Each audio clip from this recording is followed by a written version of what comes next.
काही लोक मला भेटायला यायचे आणि म्हणायचे थोडं काम आहे, जरा तुकारामला सांगा ना.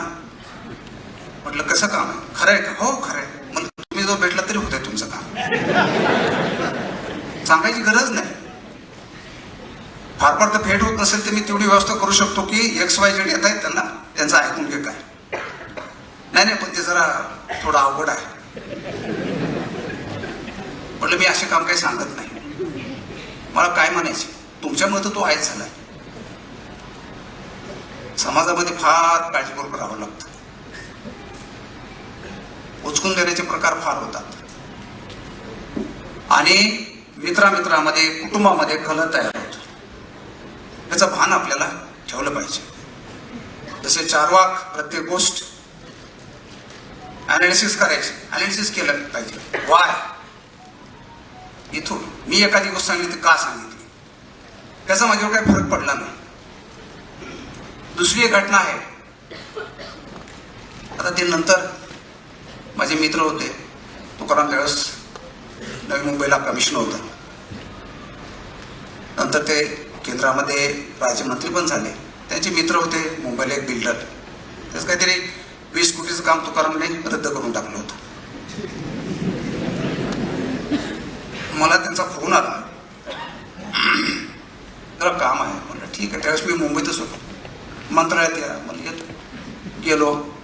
त्याने ओळख करून दिली, हे माझे मित्र असतात. जरा थोडं तुकारामला सांगता येईल का? म्हटलं काय, हे असं असं काम आहे आणि हे रद्द झालंय. म्हटलं रद्द झालं म्हणजे काहीतरी कारण असतील ना? नाही तुकारामला काहीतरी काही लोकांनी चुकीचं मार्गदर्शन केलंय आणि त्याच्यामुळे ते रद्द झालं आहे. म्हटलं असं पोराचं ऐकून तर तुकाराम काम करणार नाही. निर्णय योग्य तेच घेणार. तिथं त्याला 10-12 प्रश्न असे विचारले, मीच विचारले. आता हे नंतर राज्यमंत्री केंद्रात झालेले माझे मित्र होते, पण त्यावेळेस ते मला एक वाक्य बोलून गेले, तुमच्यापेक्षा तुकारामला भेटलेलं बरं.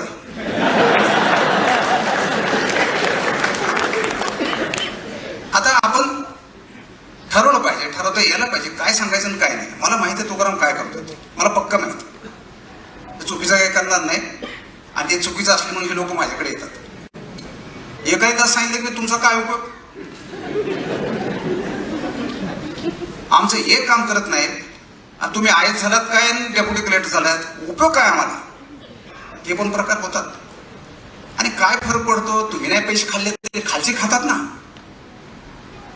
हो म्हटलं खातात. मग तुम्ही खाल्ले मग काय झालं? म्हटलं त्यांनी काय करावं हा त्यांचा प्रश्न, तुकारामनं काय करावं हा तुकारामचा प्रश्न. दुसरे काय करतात मग त्यांच्या मार्गाने जायलाच पाहिजे का? हे आंधळेपणानं चालणार नाही. अशी गंमत आहे. पण तुकाराम होणं एवढं सोपं नाही, एवढं मी सांगतो.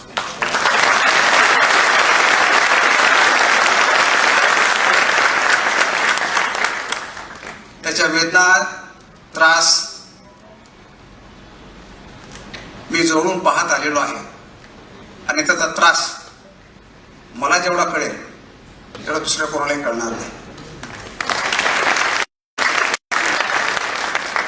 आम्ही एकत्र आलो फार कमी बोलतो, पण महत्वाचं तेवढं बोलतो आणि गरजेनुसार बोलतो.